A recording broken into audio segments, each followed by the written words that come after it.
طب يلا بقى عشان تتعشى. مش قادر. انت كويس؟ فيها يا ليلى، هو كل دقيقة سؤال؟ ماشي يا سيدي، انا اسفه.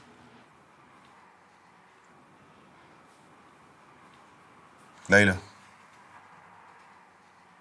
انا اسف، حقك عليا، ما تزعليش. انا عمري ما ازعل منك.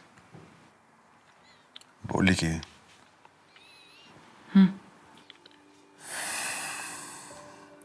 انا بفكر ان احنا نوقف دروس الباليه لشوشو عشان تركز في المذاكره.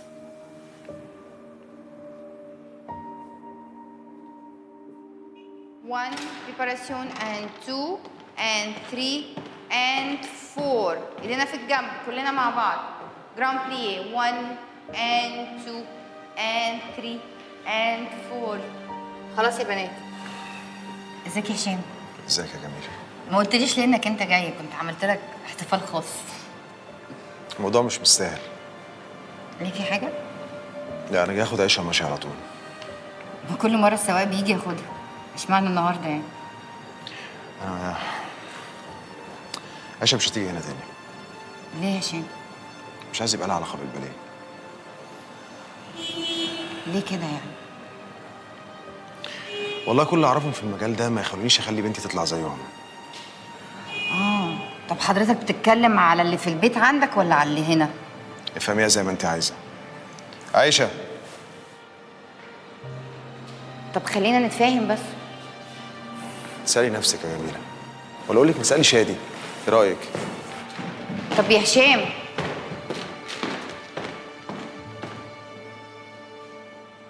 وايه بقى كان رد فعل الست جميله لما جبت لها سيره شادي؟ ولا اي حاجه. طبعا، دي لئيمه لقمه البت دي، تقدر تخبي اي حاجه على اي حد، حتى مشاعرها. بس تصدقي ان انا اكتشفت حاجات في جميله بعد اللي حصل ما بيننا؟ حاجات ايه بقى ان شاء الله؟ يعني ذكيه وشاطره، وبعدين تقدر تنجح في اي حاجه لو حطيتها في دماغها. ذكيه وشاطره ليه بقى؟ نجحت في ايه مثلا؟ موضوع المعهد بتاعها مثلا. ايه ده؟ هو ده نجاح ده؟ ايه الذكاء في كده يعني؟ لا يعني المعهد كلاسي وشيك، وبعدين الناس طوابير عليه. تحب تفتح زيه بكره؟ يا حبيبتي اللي انت بتقوليه ده، خلينا في شغلنا. بس ده على فكره مش ذكاء منها ولا حاجه، انت مأفور قوي. طب سيبك منها وخلينا في نفسنا.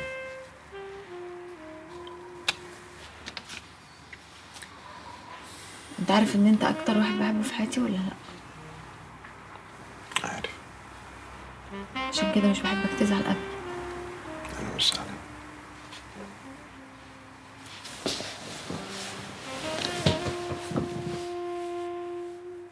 اكيد اللي حصل ده وزة الشيطان اللي في البيت. تستاهلي عشان سايباها تلعب في الملعب لوحدها. عايزيني اعمل ايه؟ ارجع له وهي معاه؟ لا، عايزاكي تعملي زي ما الامثال الشعبيه بتقول بالظبط، تتمسكني لحد ما تتمكني. انا ما اقدرش اعمل كده يا فردوس. افضلي بقى قولي لي ما اقدرش وانا ومش عارف ايه لحد ما هتطيري كل الرجاله من ايدك، ولا هشام ولا شادي اللي طالع من عيني ده. بقول لك ايه، ما تفوتي لي واحد يعني.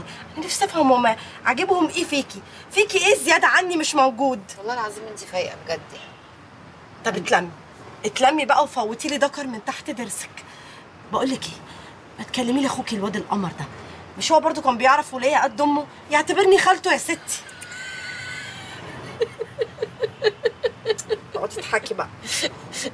طب دي عندها فلوس، انت ما عندكيش، انت على بابا الله. طب والحل؟ ارمي نفسك في النيل. طب بقول لك ايه، خلي شادي يعمل لي فولو على الانستجرام عشان كل اللي عندي بنات. حاضر. الو، الفيديو معايا على الفلاشة يا هانم. طب هي عدي عليا في الميعاد.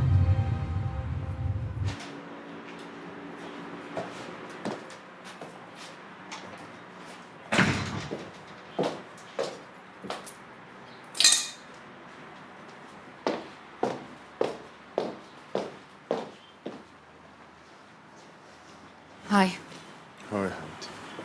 عامل ايه؟ الحمد لله تمام.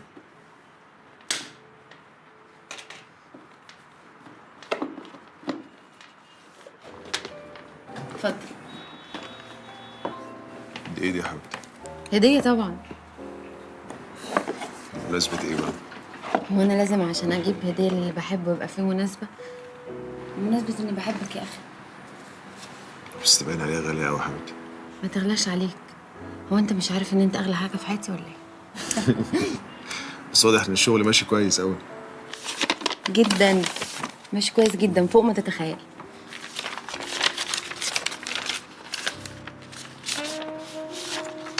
ده ورق من البنك ها؟ ايوه. في فلوس دخلت في حسابي. مناسبة ايه بقى الفلوس دي؟ بمناسبة يا سيدي ان احنا مضينا مع 5 مستشفيات جديدة وعملنا عقود وجبنا فلوس كتير قوي فحطيت لك نصها على طول. ده نصيب. انت فاكر ان انا هقبل الفلوس دي؟ يعني ايه تقبل الفلوس ده؟ ده حقك. هو انت فاكر ان انا ست نكرة للجميل او ما عنديش اصل؟ انت السبب في كل اللي انا فيه ده. حبيبتي ده تعبك ومجهودك ومش هقبل الفلوس دي. ده تعبك انت ومجهودك انت. انت اللي علمتني وانت اللي حطيتني في المكانة دي. لولاك لا كان هيبقى عندي شهرة ولا اسم ولا فلوس ولا اي حاجة. انت اللي عملت كل ده يا هشام وبفضلك انت. انا كل اللي يهمني مصلحتك. انا عايزاك تخلي بالك من نفسك وتعرف مين اللي بيحبك وعايز مصلحتك ومين اللي عايز يأذيك ويفضحك. على فكرة انا ما عنديش مانع خالص ان انت ترجع لجميلة.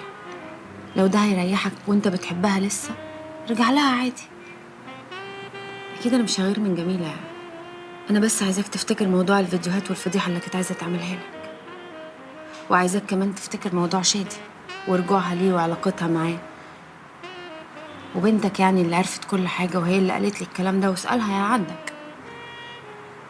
فكر كويس قبل ما تاخد أي خطوة. محدش في الدنيا دي كلها بيحبك قدي ومحدش عايز مصلحتك قدي. بس على الهدايا.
حضرتك في حد معين توجهي له الاتهام؟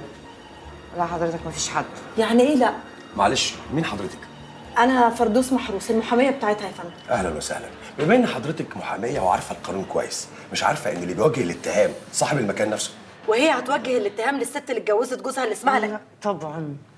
يعني ايه لا؟ طب والمقابلات اللي على الكمبيوتر هنعمل فيها ايه؟ اسكتي خالص ما تفتحيش بقك. طيب اتفضلوا معايا الاسم نقفل المحضر وربنا يعوض عليكم. احنا هنيجي ورا حضرتك. عاجبك كده يا استاذ شادي اللي هي بتعمله ده؟ يعني هيكون مين اللي عمل العمل السودا دي غير المخفيه اللي اسمها ليلى؟ يا استاذه فردوس، طالما مفيش دليل متهيألي احسن ان احنا ما نتهمش حد بحاجه، وانا متاكد ان جميله عامله حساب لشوشو وهشام. الله يخرب بيت هشام على سنين هشام. الخطة بقى ان احنا نعمل 5 مستشفيات جوه القاهرة ونعمل مركز للكبد والكلى ده في المنصورة. الحاجات دي بيبقى ليها اكسس بره لان بيبقى فيها دكاترة كتير قوي اجانب بيشتغلوا فيها. هايله هايله. طبعا مش تقولي معهد باليه ورقص